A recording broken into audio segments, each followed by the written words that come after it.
は上田ありさです。今日はですね、メイク動画単体というのは久しぶりかもしれないんですけど、すごいリクエストがインスタグラムで来ていたこちらの、コーチェランド Day3 のメイクになるんですけど、このメイクアップをちょっと再現していきたいと思います。で、キラキラ系のメイクになるので、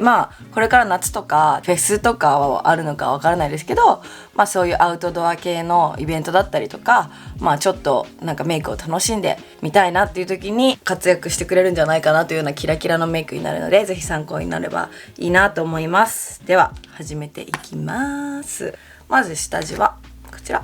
このアルマーニの使っていきます。で、目がキラキラになるので、私的にはファンデーションはしっかり作った方が目が映える。やっぱ肌がナチュラルっぽいのにアイメイクが濃いとちょっとなんか変な抜け感が出ちゃうので、私はアイメイクを今日は濃くしようって思う時はファンデをしっかり作ってあげて、逆にお肌がナチュラルな時はアイメイクも比較的私の中では薄めに作るようにしています。顔全体に塗ったら、なので今日はファンデーションはあの時のフェスの時と同じような感じで、私が本当によく使っているこちらベリーバレンティの LN3 番です。私はこのファンデがめちゃくちゃいいんだよね、本当に。指でさささっとこう伸ばしていってスポンジでやっていくような感じです。はい。で、最近はスポンジはこれちょっと汚いんだけど、この楽天で買ったねスポンジで、これがね意外と良い。ビューティーブレンダーも好きだけど、最近はこれがすごい好きで、濡らすのだるい時とかめっちゃ綺麗につくのね。これ概要欄に楽天ルーム常に貼ってあるんだけど、デフォルトでその楽天ルームに貼ってあるやつなので、エスティローダーじゃない方のこれスポンジ、エスティローダーの方も良さそうなんだけど、まだエスティローダーの方開けてないので、それはそれで使ってレポしたいと思います。こっちの方が割安、個数がもう一個多く入ってる感じなので。前もなんか Get Ready With Me か Vlog かなんかで言ったんだけど、衛生的にはどうなのかはちょっとあれだけど、毎回洗わないからね。ビューティーブレンダーは毎回洗うけど、これ洗っちゃいけないスポンジっぽくって、みんなもしこういうの使ってる人洗ってるのかな。使い捨てというか何回か使ったら捨てる感じにはなっちゃうんだけど、私は結構しっかり使ってます。汚い。今はここの面で、最後ここが残ってるので、次はここを使うみたいな。はい。そしてコンシーラー、ディオールにしよっかな。ディオールの 1.5N 番です。もうね全然ほぼ空っぽみたいな感じなんだけど、まだあるので。このコンシーラーはすごい前にもすごい紹介したことがあって、提供動画をやったことがあったので、その時に話してるんだけど、ほんとこれ1本でファンデにもなるみたいな感じなので、それこそ日焼け止めとこれだけみたいな日もあったりする感じです。はい。結構しっかりとお肌が作れました。後ろの布団が今布団カバー洗濯してて、すごいダサい感じになっちゃってるんですけど。はい。そしたらお粉をやる前に先にこれコントゥアワンドフェアトゥミディアム、シャーロット・ティルビューティーのやつ。ちょっとこうなんつうの、上げ目に引き上げたいからね、顔。この状態やばいよね。で、最近買ったアワーグラスのブラシ、これもジョーダンちゃんが使っててご利用ししてたのでセフォラで買ってみたけど、私はこれもいいと思うんだけど、これだ、ボビーのこれとこれも普通にいいフルカバレージフェイスっていうブラシなんだけど、ボビーブラウンのこれ、私はこれを持ってない時代用してたんだけど、全然こっちで大丈夫だったので、これはこれでいいんだけど、アワーグラスが欲しい人は日本から、今セフォラが日本配送してないんだけど、ビューティーリッシュというサイトがアワーグラス取り扱ってて、あとシャーロット・ティルビューリーもコンターワンドとかはさすがにあんま入荷しないんだけど、そのビューティーリッシュではけど取り扱いはあるので、コンターワンドとかハイライターワンドとか以外のやつでシャーロット・ティルビューリーのものが欲しいとか、もしかしたら再入荷お知らせしたら来るのかもしれないけど、私も再入荷お知らせしてたんだけど、ビューティーリッシュでお知らせ通知が来たことはなくて、なのであんま入荷はしないかもしれないけど、ビューティーリッシュで買えます。結構ね、みんなセフォラが日本発送しなくなったピエンみたいなの私のコメントに来たんだけど、意外とビューティーリッシュは日本配送かで日本語サイトもあるのでおすすめ。そしたらパウダーは、コールバイ R リサさんのね関根リサさんのブランドで、私はこのパウダーがすごく好きで、パフでつけることもこちらとかの時だとやっぱよれづらいようにパフでつけたりするんだけど、ブラシでつけた方が自然な仕上がりになるのでブラシでつけて、でこの目の下とかだけこういうちょっと密度がなんていうの濃いこれでなんとなく全然ボケてないじゃん。でさ、この間やった韓国メイクでみんなに言ってたカスが出る事件、そのスキンケアとの相性ですっごくカスが出てくるので、もうやば。やっぱあれクリームとの相性っぽくって、なので朝はクリームを、私は粉が出ないのが板野友美さんのブランドのベベっていうクリームがすごい好きなんだけど、それを朝使うようにした。そしたら結構それマットっぽい仕上がりというか、ジェルっぽいテクスチャーとかもったり系のクリームだとやっぱりカスが出てきちゃうことが多いので、ベベ使うと結構カス出てこないかも。朝は化粧する日はベベを使うようにしています。はい、そしたら眉毛とかまでは結構いつも通りな感じになるので、そんなに変わったことはしません。とりあえず上げて、でじゃあもうアイシャドウにいっちゃいましょうか。どんなんだったっけね。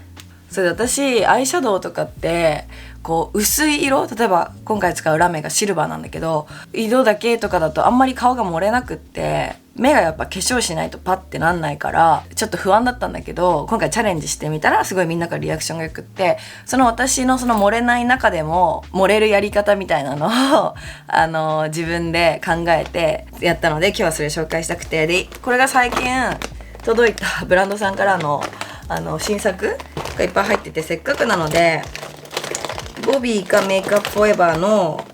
スティックアイシャドウがあって、私スティックアイシャドウすごい好きなのでそれを使おうかな。はい、せっかく探したんだけど、ちょっとどれも良かったんだけど、これが使い慣れてるから、このボビーブラウンのブロンズという色を使っていきます。まずアイラインみたいな感じでちょっとこう引いてぼかす、指でこんな感じ。これをすることで目元がボケないというか感じなので、あれをしてちょっとボケなくなりました。でアイシャドウでみんなが使えるやつがいいからヒンスにしようかな。ヒンスのこの色にしますをちょっと上から同じところにちょっとほんと細めに取ります。こういう感じ。これだけやっとけばボケずにつけられる。そしたらラメに使うのはこちらバレンティノです。まずベースをほんとちょこっと取って目に塗っていきます。つけすぎた。もうアイシャドウの上から普通に塗っちゃって、結構幅広めにこのグルーをつけてあげることでこうラメがちゃんと目についてくれるっていう。したらキラキラキラキラキラを私の天然スパチュラで取って、もうただただ指でのせます。ポンポンポンポンポンみたいな感じで、結構密度高めだ密度こうのせてあげることでキラキラ感が増すのと、もう上の方までまぶた全体にやっていきます。私誰よりもこのラメ使ってる気がする。結構な頻度でこのラメ使ってるんだよね。ほらこんな感じでキラッキラになりました。眉毛にまでついちゃいました。さあまず眉毛描こうかな。ディオールのいつもの歌舞伎ブローみたい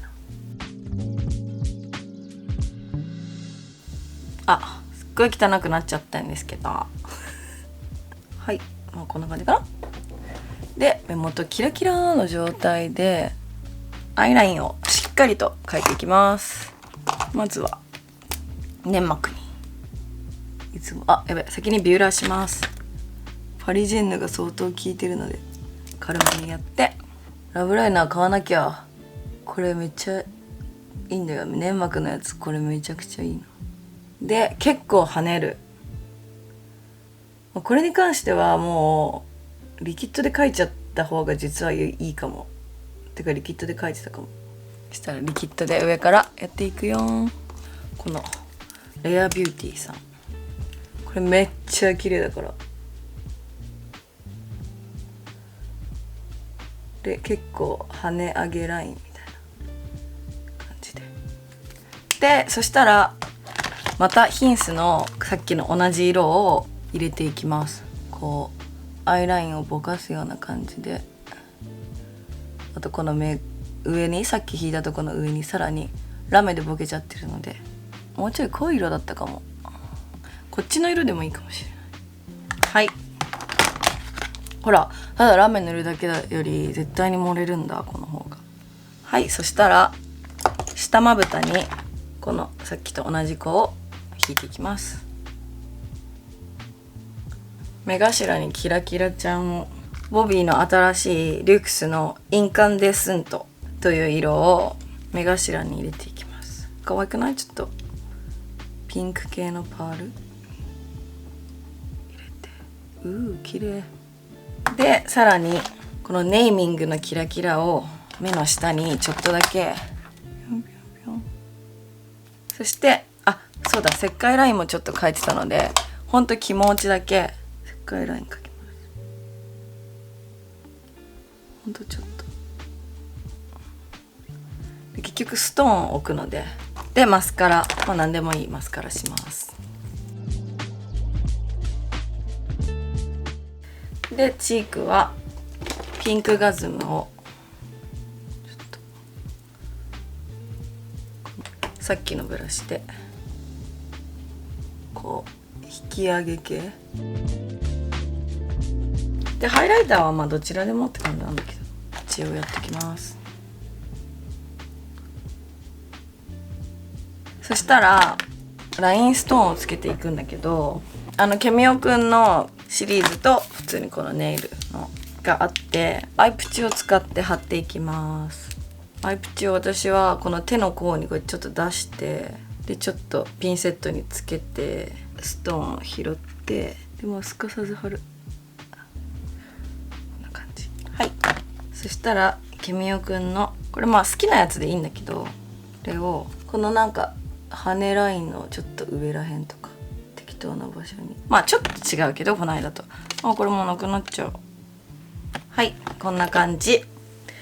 でリップ塗ります。でリップはこの間ものせたこのメイクアップフォーエバールージュアーティストのグリッタリングサンストーン003番で、とにかくグリッターにこれをティッシュオフして、ディオールのマキシマイザーの104番上からがっつり塗りました。はい、これでメイクは完成。